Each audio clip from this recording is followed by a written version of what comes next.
I want lessons, win, lose, anything in between. That there have to be lessons learned that I can share with others. The lesson that really stuck with me that day came from Yastrzemski, and he said that if you were to walk into a big league clubhouse, you would see what you see in any other walk of life. Everybody's on their phone, scrolling, looking at videos, texting, listening to music, playing video games, whatever it is. They're no different than any other walk of life. And he says, put your phone down and start doing activities with them. If they play video games, go play video games with them. If they'd like to do the crossword puzzle, sit and work on a crossword puzzle or a Sudoku. Get to know these guys. When it comes to battling for these guys, when it comes to struggling and knowing that they've got your back because you've had theirs, because you know them and you're connected with them, that's what you need to do.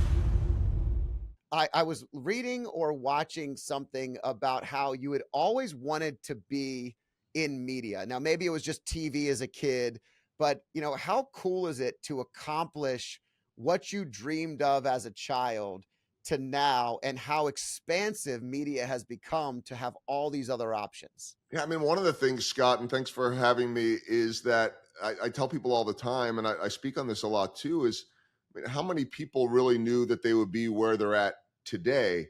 And for me, it seems like, well, yeah, you did because you had these dreams at 7 or 8 years old, but the dream didn't involve podcasts because they didn't exist. They certainly didn't involve any of the stuff we see on social media.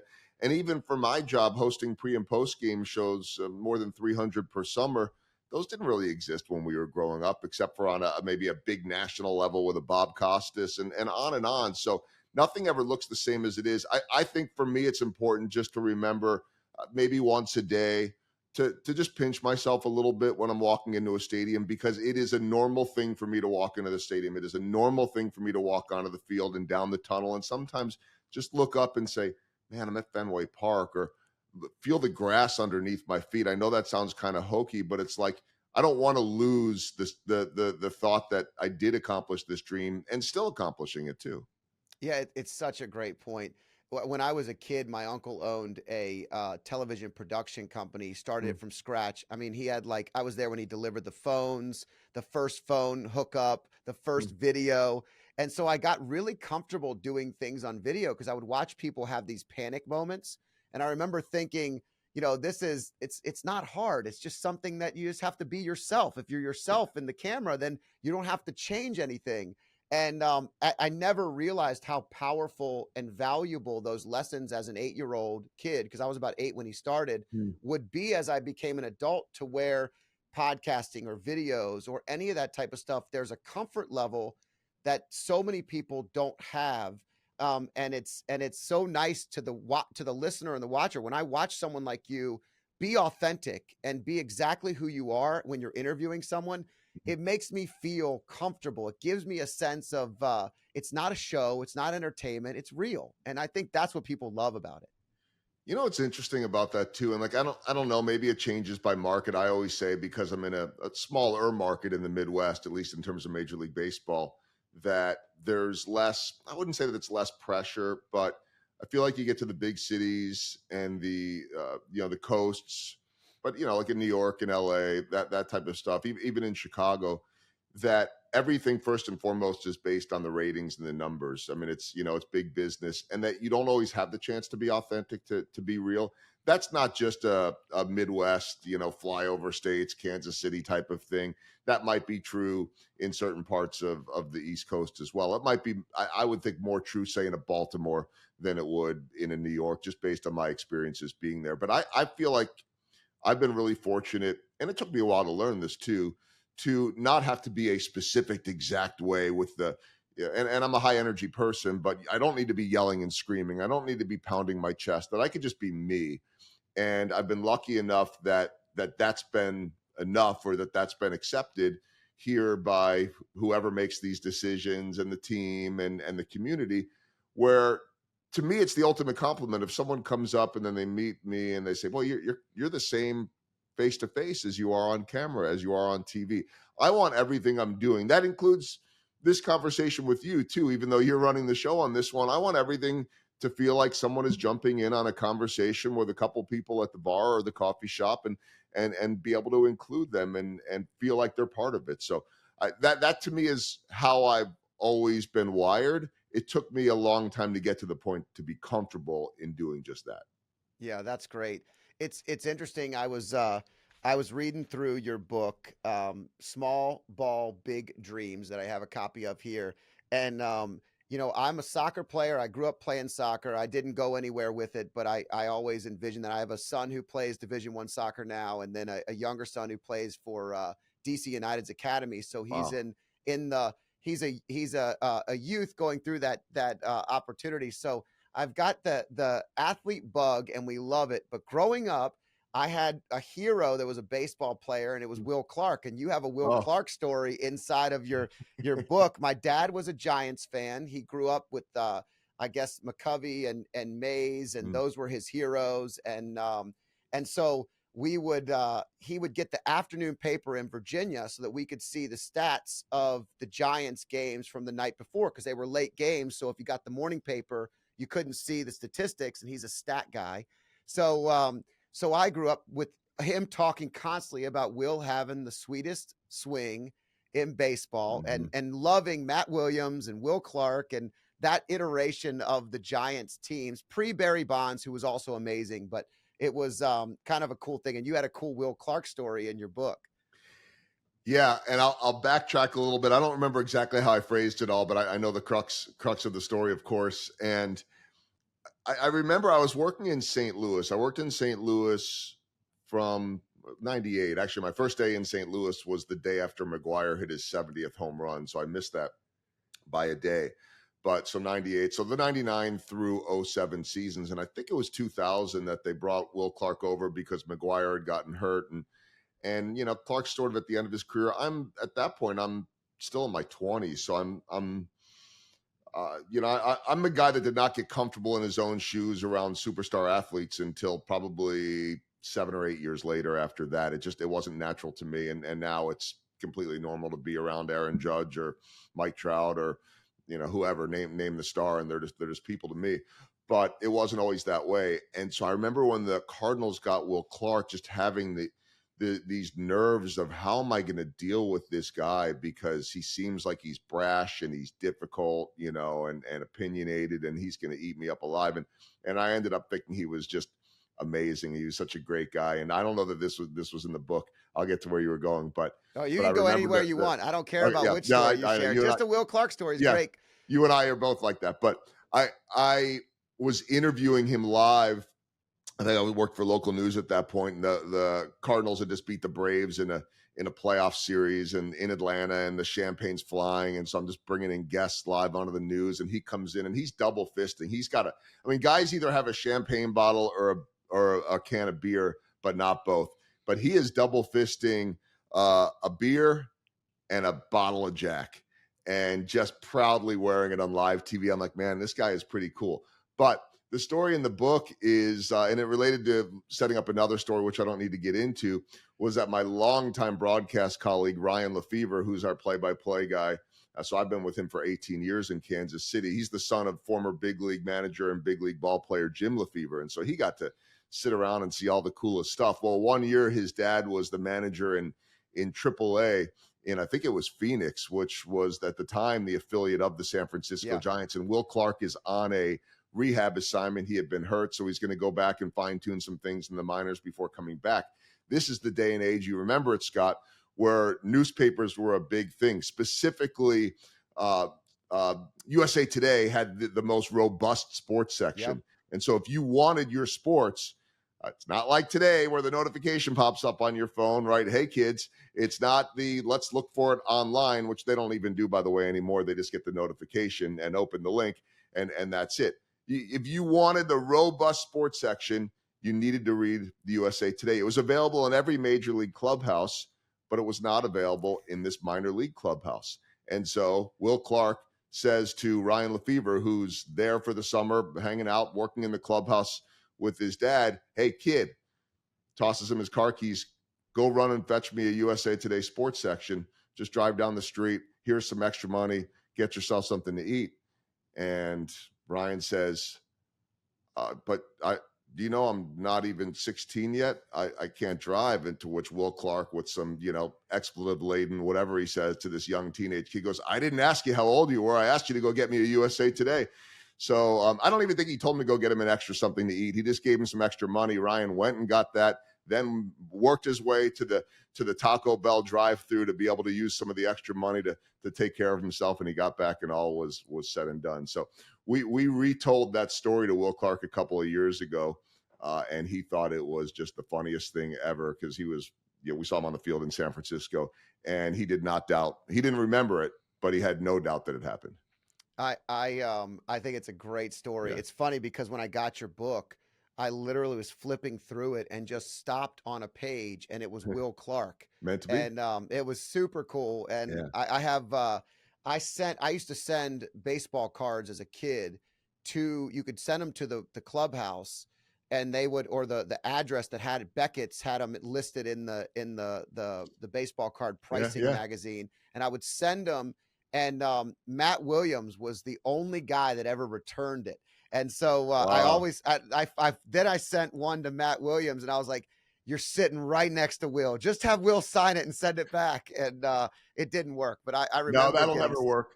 That'll never work. You know that now, but like, I can't tell you how many people I get all day long, everywhere we go, especially on the road, that'll say, it's usually kids, sometimes adults, can you get me a Bobby Hewitt Jr. autograph? Can you get me? And what fans don't understand is that all of us in the industry, whether they be in my position or even a teammate, what we don't want to do is be the guy that has to make the ask, that they're getting inundated all day long, and we don't want to put that burden on them. So I'll always, I have an easy out too. It says on my media pass, something along the lines of, if you look for autographs, you're going to get fired or kicked out, or your credential revoked. So I always give that very true line, but there's also always I'm not the guy. Sorry, I can't help you with that. But everybody wants a piece, so I get it. You were getting a little greedy, that's all. Yeah, no, I was trying anything at the time as a kid. That's how I thought. And my good friend who I grew up with listens to this podcast every episode. He's a diehard Giants fan still to this day, so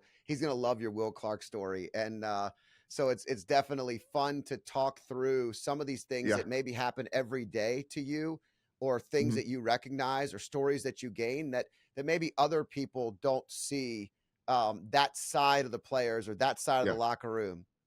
Can I give you one for your friend then that's the Giants fan? Yeah, that would be great, because my dad is also one, so he won't listen to it, but I'll tell him about it. You could tell your dad about it, or pull a clip, and he may not watch that either. But the Royals just your friend will appreciate this though. I mean, the Royals at the trade deadline traded for Mike Yastrzemski.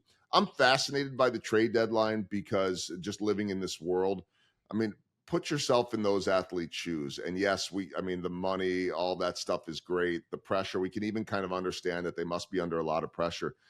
But imagine that you're an athlete and you're married, maybe you have some kids, and you wake up one day somewhere, maybe it's at home, maybe it's on the road, and suddenly you find out where you're going to be the next day is somewhere else in the country, or even out of the country. And oh, by the way, at some point you got to pack up your stuff, and your wife's going to have to meet you, and maybe she's with you, and maybe she's back home, and you got to figure all this stuff out, and maybe go play a baseball game as well. And that's, look, we'd all sign up to do that if that's part of the price to pay for making all this money and being in the spotlight and doing what you love. But these are the little things that happen behind the scenes. So Mike Yastrzemski, it's a Wednesday in late July, and the Giants finish up a game at home in San Francisco, and they fly out to the East Coast. So it must have been a Wednesday afternoon game. They get out there on probably late with the cross country flight. I mean, knowing the way all this works in the charter plane world and all that I get to experience as well. They're going to land in New York probably late Wednesday night to face the Mets Friday, Saturday, and Sunday. Off day Thursday. So he, being Mike Yastrzemski of the Giants, being a big leaguer, 34 years old, and doesn't hurt to have the family name of Yastrzemski from his Hall of Fame grandfather Carl. He and some of the guys are going to play on an off day at Shinnecock in New York. Certainly one of the best golf courses in the country, in the world, and he's checking his phone, making sure he knows he's a free agent next year. Deadline, what's going to happen? Am I going somewhere or not? Doesn't get anything. Gets into the locker room after the round of golf and 5-10 minutes after the deadline, where he figures, okay, I wasn't traded. He gets the call. It just had been processed a little bit late. Finds out that he's going to the Kansas City Royals. Okay, they got a shot to go to the playoffs. That's good. Where are they at? They're in Toronto. Okay, now I got to get back to the room Wednesday night, pack all your stuff back up, find a flight to Toronto first thing Friday morning. Good thing you got your passport. Any experienced player would understand. Have your passport whether you're going to Canada or not. You get yourself up to Toronto, catch a little bit of sleep, jump into a locker room where you don't know a whole lot of players, but some guys that you've seen from the other side over the years. Get to know those guys, jump into the lineup. First day that you're there, start in right field, hit a home run in your first appearance with the team. But here's the interesting lesson, at least for me, because I think, Scott, I'm at a point in my career, and especially with the speaking and the books and the podcast and all the other things, that I want lessons. Win, lose, anything in between, that there have to be lessons learned that I could share with others. The lesson that really stuck with me that day, what came from Yastrzemski. I said to him something along the lines of, how do you go about getting to know a new team when you're the new guy? And he said, you put your phone down. And I'm going to tell you right now that if you were to walk into a big league clubhouse, you would see what you see in any other walk of life. Everybody's on their phone, scrolling, looking at videos, texting, listening to music, playing video games, whatever it is. They're no different than any other walk of life. There's no judgment. That's where we're all at this point in the world. And he says, put your phone down and start doing activities with them. If they play video games, go play video games with them. If they'd like to do the crossword puzzle, sit and work on a crossword puzzle or a Sudoku. Get to know these guys, because when it comes to making this playoff push, I'm paraphrasing, but when it comes to battling for these guys, when it comes to struggling and knowing that they've got your back because you've had theirs, because you know them and you're connected with them, that's what you need to do. And he joined the team at the start of one of their longest road trips of the year. So it took a week and a half till he gets home. By the time he gets to Kansas City for the longest homestand of the year that just ended, 10 games, he's already completely ingrained into their culture. He's a big part of their leadership already. He looks like he has been here forever. And that was a very deliberate effort by a guy that was brand new to make sure that he was valuable to this team and helping them become better as well. I mean, I watched it in real time happen. It's pretty remarkable. That is remarkable. And I'm with you. I mean, the lessons that we get in life, it's amazing how we can look at these stories, but also look at how we can implement these things. How about the fact that, when you're a professional and you've signed up for something that you love doing and it's your career, he just got on a plane and went and performed. He just did what he was supposed to do for the new team as well. I mean, there's a lot to be said. Nowadays there's so much anxiety, so much challenge with change, and the generations have a little bit more unique perspective on that. But that work ethic of just saying, hey, it is what it is. It's that stoic mentality. He got on the plane. He went to Toronto. Has a great game. I'm sure his family probably didn't mind the move from San Francisco to Kansas City. It's pretty great for, I'd imagine the Midwest, raising the family is slightly different than the Bay Area, maybe a little less amenities, but good for the kids. Yeah. And but then again, like in a spot like that, he's a free agent. So really, you're coming here and you got to find, versus say another guy the Royals got at the deadline who's younger and earlier in his career, knows that he's going to be here a long time. So now they're starting to look for houses and that type of thing. And that's, every player's different with that. Okay, do I go rent? Do I go stay in an apartment? Do I stay in a hotel? Do I rent? Do I, if they've got older kids, are they, school just started right now. So most of these players don't live here. Back in the day, whenever the day was before they started making, crazy amounts of money. And by the way, crazy amounts of money, even the lowest paid players are, getting close to $1 million at the minimum. And so that doesn't set them for life like it does the ones that have the big contracts. But the point I'm trying to get at is that in the old days, guys around the league had to pick where they wanted to live full time because they couldn't afford to do homes in two places, and you didn't have all the Airbnbs and all that type of stuff either.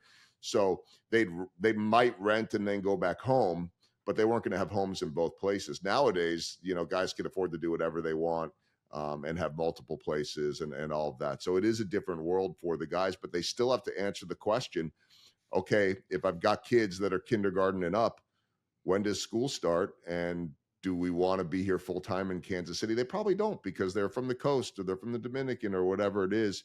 And so usually the spouses and the kids end up kind of disappearing by the middle of August and reunite with their families in October. Yeah, it's an interesting life that, I have a good friend who played in the majors for a number of years and is the ultimate professional, and watching his family go through that, being living next door, watching the growth of the kids, and seeing the benefits and the challenges that go with that. It is a very unique thing, and the baseball season is rigorous. So Yes. I mean, we're not talking about a small season. We're talking about, from spring training all the way through the end of the season. It is a rigorous schedule. Yeah. And I feel like, and I'm always very careful to say this because I've never walked in, your friend's shoes or anyone in the big league shoes. And I always want to make sure that, one, I understand that I've never lived their life, and two, I'm not in their fraternity. But I've been really lucky to be able to build enough trust with, and these are guys that have played against your friend, and so he'll know all of them. You spend enough time in my world here with Salvador Perez, with Alex Gordon, guys that the two guys I've covered longer than any in my career, I think 14 and 12 years each for those guys, that you earn enough trust where they bring you into the fraternity. And then on my end, it's understanding that I'm not in it, right? This is a player's world. Yeah, they're sharing things with me, and personal things and all of that, and they trust me. But when they're having a team dinner, it's the guys. When they're having a fantasy football draft, it's the boys, right? And so I understand where the dividing line is. But what I've been really lucky enough with all that trust built in the relationships is that as guys bring me in, I get more of a peek into their worlds, and I understand and I have an idea of how they do it. But having a neighbor like that, you understand that, there's still trash to be taken out when you're out of town. There might be pets to have to be watched, the kids, the babysitting, the dad being gone for 7 to 10 days every other week. And that is that I've lived that part of the life, just traveling. I host all of our pre and post game shows on site wherever we're at. We don't have a studio here in Kansas City because we don't have an NBA or an NHL team, and so they don't need to build a studio for that. So when we're home, I'm home. When the team's on the road, I'm with them, and that's how my kids grew up. And thankfully, my wife was amazing with it, and she understands this job, and we didn't start that way, But I say to people, Scott, all the time, and it's pretty simple, and I think this is true for an athlete too, because it's very unique circumstances, and I'll include myself in that world, which is you either figure it out with your family, and your spouse or your partner, you split ways, or you get out of the industry.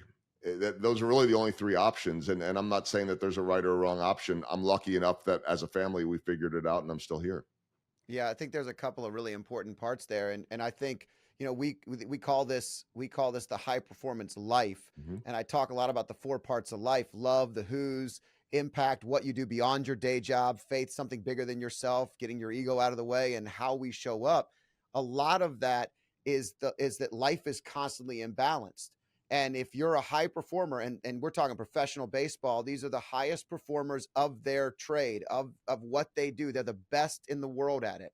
They're sacrificing something else. That means they're imbalanced in other areas. So they Mhm. have to Mhm. constantly realign.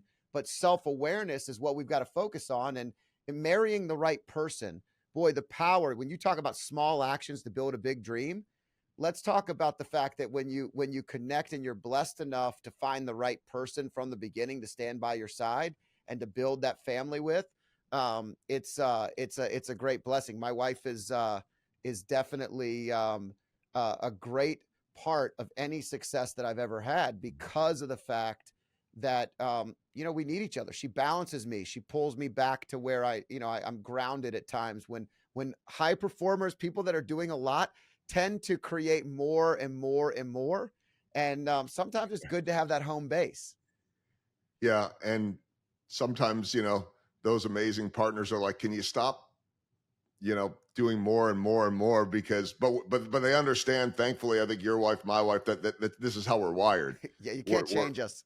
we're not going to be our best if we're not doing that. And so, but you're right. And going back to the players world, but any of us for that matter too. I mean, I'm not going to sit here and give advice on how to find the perfect partner and love and all Right. that type of stuff. I got lucky with it, but I will say, and I think about this a lot, that for those players, depending on when they meet their spouse, are they meeting their spouse?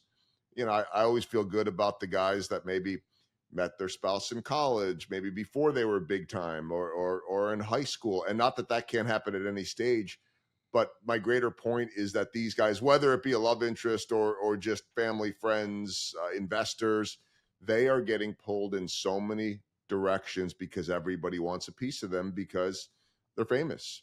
And that's not the intentions of everybody, but think about with every interaction you have, business, personal, romantic, whatever it is, that they've got to really figure out what's real and what's not.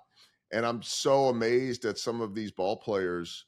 And I'm lucky enough to get to know their spouses, their parents, their kids, and all of that have these incredibly strong relationships. And it tells me that both of them, but certainly the wife, they're making a lot of sacrifice. Again, the payoff is doing what you love, and a very nice paycheck for those guys. And fame, if they like that, some do, some don't.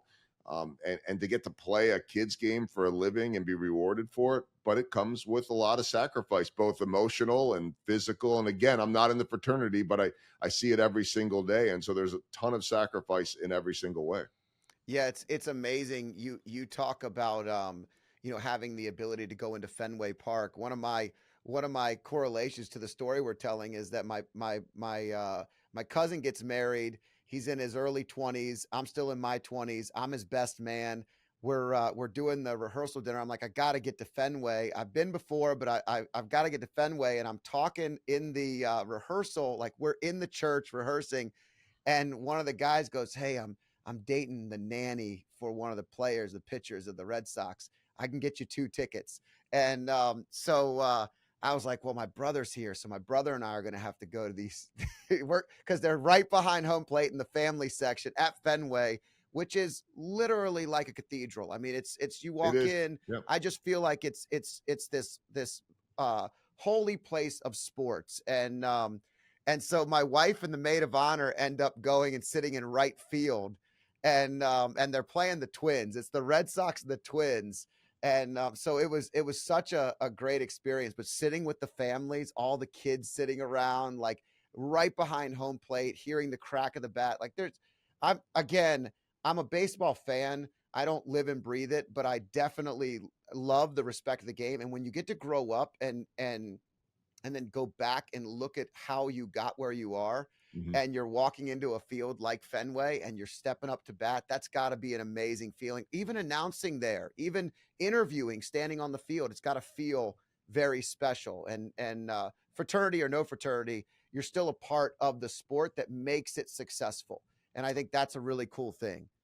And then hopefully I agree with every bit of that, Scott. Hopefully them being able to bring some of that to the fans. That's where I feel like if I'm closer to the fraternity, whatever we want to call it, right? If I'm closer, if I get to, shake hands, talk with these guys, do some really fun little stories away from the ballpark sometimes as well. If I'm the one that gets to showcase their personality, then I want to bring people there. And so to me, and I agree with you, um, Fenway is a cathedral to me, and it's one of my favorite questions. Although it's an impossible one, oftentimes to answer, is favorite stadiums or ranking stadiums. And I don't.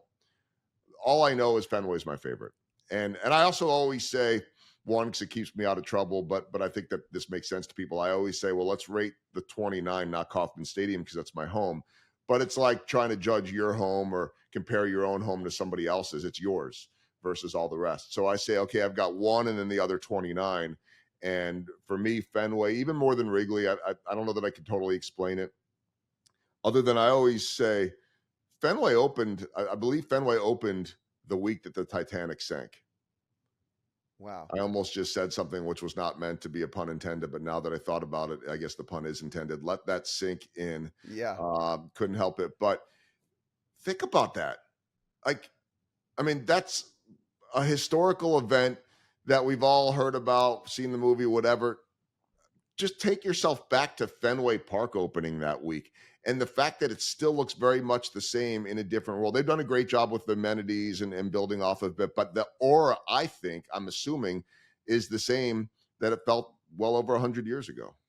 Well, I think the seats feel the same, Yeah, well, even there's though not a lot of it's room. not the most comfortable place, but it No. is so cool that it is literally like going into like in a time capsule. And I just went to San Francisco for the first time. Oh, I it's had beautiful. always been a fan, but never been to the park. And I sat on the first base line, had a great seat, and the experience there, the bridge, the backdrop, the bay, like everything about it was. And so to your point, I can't tell you that San Francisco isn't more beautiful, but when I go to Fenway and you sit in there and that history is just Yep. saturating you, it's You feel amazing. it. You feel it. So I'll give you this quickly, just because I was thinking about it as you were saying it. I mean, obviously been at Kauffman Stadium more than any park.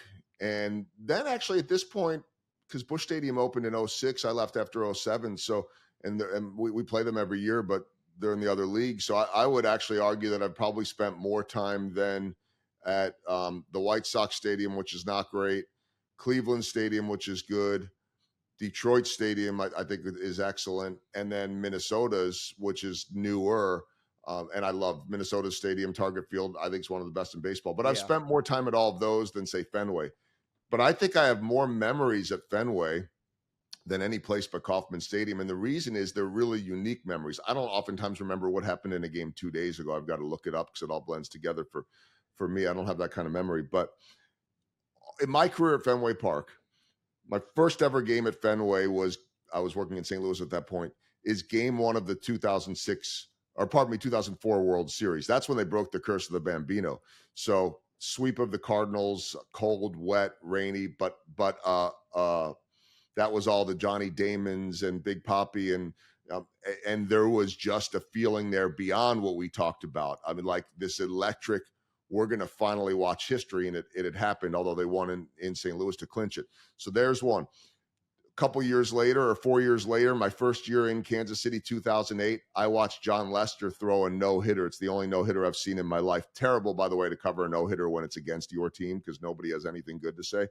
But I remember pulling out my earpiece in the ninth inning. I'm down by the dugout on the third base side, and I stopped listening to our broadcast, and I just wanted to hear the crowd. And it was electric. Now, fast forward 5 years, the Royals are the first team to play at Fenway Park after the marathon bombing. The bombing's on a Monday, uh, and they had played, I think, earlier that day or something. We're in Atlanta. We fly into Boston on Wednesday night while the manhunt is going on. We're off on Thursday. We're supposed to play on Friday. The league postpones the game. We're the first game back. Big Poppy makes his big speech with some great vulgarities that got everybody going.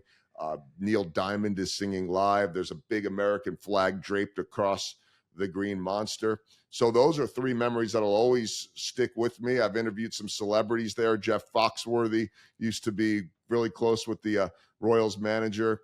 An infamous one that at the time felt like it was one of the big ones of my career, and we'll just leave it alone because I don't want to get anybody in trouble. But I interviewed Bill Cosby in the stands at Fenway as a guy that grew up watching the Cosby Show. That seemed like a big deal until it didn't seem so great in the end. There's just something about walking into Fenway Park for me where something magical happens. Yeah, I couldn't. I think Boston's also one of those cities for me that it's my favorite little big city. It's got a big city feel, but it's small Totally. enough that you can be anywhere. And if Big Poppy didn't drop a couple vulgarities, nobody would have understood him at all because I've asked for directions in downtown Mhm. Boston, and they come with lots of words that I was very familiar with. I'm not better than. I love the energy, and my cousins being there was always fun. We always had like East Coast, West Coast teams since we were Giants Yeah, fans. yeah, yeah. We That's we nice. had the Tides. We're in Norfolk, so we had the Tides, and so Mhm. we had all the great pitchers that came through New York and through this area, and so we kind of rooted for the Mets a little bit, unless they were playing the Giants, and so that was our family mantra. But you you really do find so many cool stories. And I also love how the media, Joel, has changed so much in our lifetime. Like, I Mhm. feel like um, watching my children play youth sports, and my son went through a high school season where they had a photographer. Photographer's phenomenal, but he captured every moment of the team's success. And they had the best season they had ever had. They didn't win the state championship, but they had this amazing season. And the hype that the kids got from Mhm. hyping each other, sharing their stuff. To me, that's what media brings to sport. Yeah. Media connects the authenticity of like the fan to the player, and that connection's got to feel electric when you're in that space. Yeah, and it is crazy the way the world is now. Like everybody's in the media now. Like what even is the media? I mean, I'm traditional media compared to what it was, what it is now. I'm traditional media. Like I said at the start of the podcast, I couldn't have envisioned this being my role in media. I knew I wanted to be in front of camera. I knew I wanted to talk and tell stories, and I knew I wanted to go places and bring people places that maybe they couldn't go. So that's all happened. Now we all have the ability to do that. You know, you can go to Fenway Park, you can go to Oracle Park, you can go to wherever, to the Camden Yards, and get out your phone and produce a TikTok walking down Utah Street beyond the outfield at Camden Yards or whatever it is. So and then if you're really good at it, they might pay you to do it too. So that's where the lines have blurred with everything in media. Everybody's trying to push content. Some of it really good content, most of it not. Uh, what sells? What's viral? What gets clicks? The tricky part to it is, on the one side, is you have the very authentic, I would say innocent view that you have. I say innocent in the best way, right? Like capturing that little something that we all miss from childhood, being able Sure. to share that, connect with others. And the other side, you just have the money making, what's the lowest hanging fruit that's going to pay me the most money as quickly as it can. And so the challenge in using media to connect and do everything you talk about is eliminating the noise that so often distracts us from being able to connect. Actually, like a little bit of what Mike Yastrzemski Yaz was talking about, put that phone down at a time where we understand that the phone is oftentimes our connecting piece. You know, in business, I always talk about how when you build a culture, you've got to build the relationship and not treat everything like a Mm-hmm. transaction. And so often I think people go into life today expecting a transaction. You know, the takers take, but givers that give build this culture around them. And when you're building that relationship, and what he defined was, you can't build a relationship if this is in front of our face That's the right. entire time. I've got to put the phone down. I've got to invest in you. I've got to trust in you. You know, even give you something that's personal. I just believe that that's where the media is moving in a great direction. And there's still some stuff. I mean, look, the I saw a broadcast or something the other day where Speed, whoever the guy who's live all the time, and he's like and again, I'm just out of the mix. I know who he is. I don't really know what he does, but I know Speed was with Giannis, the basketball player, Mm. and Speed showed him who was on his feed and how many people followed him and what he was earning. And it was like so much more than Giannis could even envision. He was blown away, and they like capture it live. And I remember thinking, Giannis thought he was popular. This guy's a regular guy who happens to be just following his life, and people are watching him all the time because it's every day, all the time, and it's just entertainment. So it is unique to see where it's going. Some good, some bad, but Yeah. it's mostly interesting. And I think that, not that any content creator needs to listen to me, because I've far from figured out the algorithms. And I also would say that I'm not sure that I care as much as everybody else. I do in certain standpoints. Like I want to be able to promote my business. I want to be able to speak, and I always want to speak more than I'm speaking. And I speak on culture and leadership, and trust, relationship building, all these things. But like as far as viral content and all that, um, look, I'd be lying if I said I didn't get a dopamine hit from when a ton of people watch something that I do that goes viral. But I'm not obsessed with finding viral content. When it happens, yeah, I go back and check the numbers, and oh my gosh, half a million people have watched this TikTok, or oh my gosh, that tweet just got over 1 million views, and or whatever it's called, X, whatever they call those now. And but the common thread to me usually is giving them some type of an authentic moment. I, we have a young up and coming star slugger on the Royals named Jack Caglione, and I mean, less than a year after being in college, he makes his debut. He got hurt earlier this summer, and he's rehabbing right now, and actually really struggled up in the big leagues, and that's a whole different story. But massive home run hitter, and it took him a while to get his first. And when he finally did in Texas, he came in after the home run, and the team gives him the silent treatment. And so he's giving himself air high fives because nobody's there to do it with him. And I happen to be sitting right next to the dugout in my reporting spot, and I pulled out my phone because I just wanted to see the celebration. And they give him that treatment, and there's just like this awkward, long, probably felt like a minute to him, 5 seconds where everybody just froze him out. And then eventually they all came running over and hugged him, and the big smile emerges to his face. He was kind of awkwardly just sitting like, guys, come on. And I posted it, and I don't remember if it was 7 figures worth of people, whatever it was off the charts. And it was like, again, getting back to what I said, Scott, I took people somewhere just with an iPhone because I was standing right next to it, had access to it, and it brought them somewhere. But it also captured a very authentic, innocent, even if the players, right as the home run went up, said silent treatment, I basically caught most of that in real time, and it brought them somewhere that was very authentic, somewhere that was very memorable. To me, that's the best kind of viral content. But you know what? The best creators out there, they know how to find the viral content. I just enjoyed every now and then stumbling into it. Yeah, I think I'm with you. It's funny because my kids will always say they'll look at number of followers and they'll look at how many people are liking stuff, and they're giving me a hard, Dad, you put this video out and no one's even watching it. And I'm like, guys, I put a lot of video outs that nobody watches. And That's guess right. what? That's part of it. If you put something out and you're playing the long game, you're also building a relationship with your audience. You're That's right. building a relationship. It's not about the transaction of that one video or that one thing. You're building an honest, authentic relationship with the audience so that more and more people can learn who you are, but the way you want to give it to them. It's not just about giving them only what you think they'll like. That's an awful way to live a relationship. Mm-hmm. It's got to be authentic and honest. And something else, Joel, while you were talking about that, I think I don't know if you've noticed this, but I know you do a lot of speaking, a lot of keynotes in the corporate world.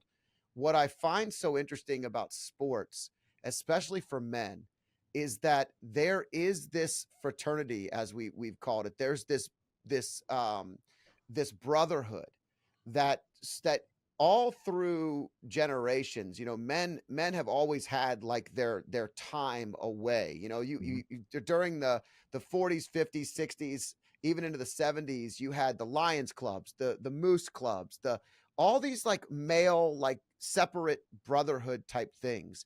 And sports is one of the only things, like in the business world, there you have business networks and other things, but so few of these organizations are the same. And you know what? I'm not making that. I'm in a Rotary Club. We run a huge wine festival. 90% of our attendees are and our followers are women. We've grown the club by exponential levels. Like, it's not about not having diversity and building. It's about the fact that I find it so interesting and cool that this brotherhood is something that, living in Norfolk, so many of my friends are Navy SEALs, or they grow up in military environments. They have that brotherhood. And when they separate, it's something that they miss so much because they didn't really even know how amazing it is to celebrate your first home run or any major accomplishment with all your buddies who have been rooting for you from the beginning, and having that big network. It's so different from real life, but in corporate world, it's a real big gap.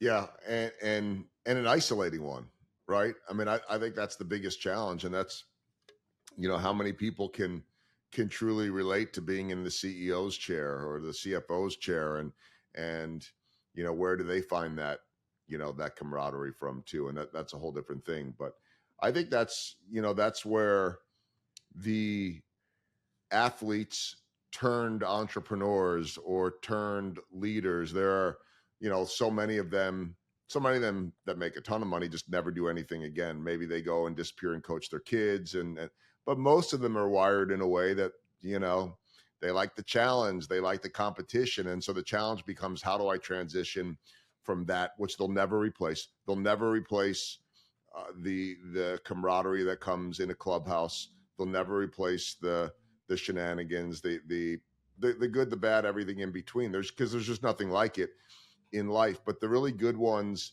and there's some really smart business people that came out of the major leagues or any other sport that are business savvy. That if they didn't go into, if they hadn't made it to the show, they probably would have been good businessmen. Maybe now they've got some better funding, but they're driven the way that CEO is, and so some of them are able to make that transition. But all of them will say whatever the next step is, whether they're coaching, whether they've gone into something else or nothing at all. That almost all, I shouldn't say across the board, almost all of them miss that unique fraternity that we're talking about. Believe it or not, there are you won't find out who, and it's not going to be too admitted by anyone, but there are people that play the game that don't like it. And I actually get that. Like, just because you have freakish talent, maybe you've got talent that is better than anybody else's, but you don't actually like it. It's just your profession. I mean, that's sad to me, because I feel like, those of us that are keynote speakers and get out there and motivate people, we're usually trying to motivate the people that don't love what they do to find a greater purpose. And there are, just like any other profession, there are athletes in all sports that are doing it for the money. They don't like it. So they won't miss it. But for the most part, most of these guys had dreams of doing this growing up. Yeah, it's pretty normal to go through a career or a life, and you might be really great at something, but it doesn't mean that you really want to do it the rest of your life. And I think that's why I always like to build the next chapters while we're in the chapter that we're Mm. in. And so, whether it's doing the podcast or keynoting presentations, or just celebrating something that's important, and kind of just diving deep into other areas, it always gives me that flash of fun or interest that might be connected in some way that I didn't know it was connected. And usually, I like that Ryan Holiday discussion about stoicism, where he talks about the obstacle being the way. Sometimes what we think is the bad thing or the obstacle is actually the very center of where we need to head towards, because it's going to give us the answers that we need. And so, I can understand how the ball players don't all love it too. I mean, everyone's built differently. So some guys, the extroverts, probably think it's the greatest thing in the world, and some of the guys would just rather be alone and have some separation time. When you talk about the corporate connection and how successful these guys get, I think the biggest thing that you get from sports, watching my young sons dedicate so much time and energy, is the discipline. And anytime you could be disciplined at a young age, if you can build that discipline into other things that you're doing, you talk about these incremental actions Mm-hmm. all the time. And these are some of the things that really help to attribute the successful people that you talk about in your book. I mean, they started doing the little things, and it became the big dream and the bigger impact along the way. I mean, that's everyday life. And if you're doing things right, well, you're not always doing things right either. You're always doing the little things, the small ball that I call it, the planting of the seeds. I love the small ball metaphor, because obviously with my baseball ties, the bunts, nobody thinks that a bunt is exciting. I mean, I do, for the purpose of what we're talking about right now, but the bunts don't make the headlines. The base running doesn't make the headlines. When I talk small ball too, I include the defense, advancing the runner. I think that the most selfless play in baseball, which we'll talk about on our broadcast, but it's never going to show up in a box score, is the productive out. So your baseball fans will know that. If you're not a baseball fan, really quite simple. If you lay down a sacrifice bunt and advance a runner at your own expense, you don't get penalized for the at bat.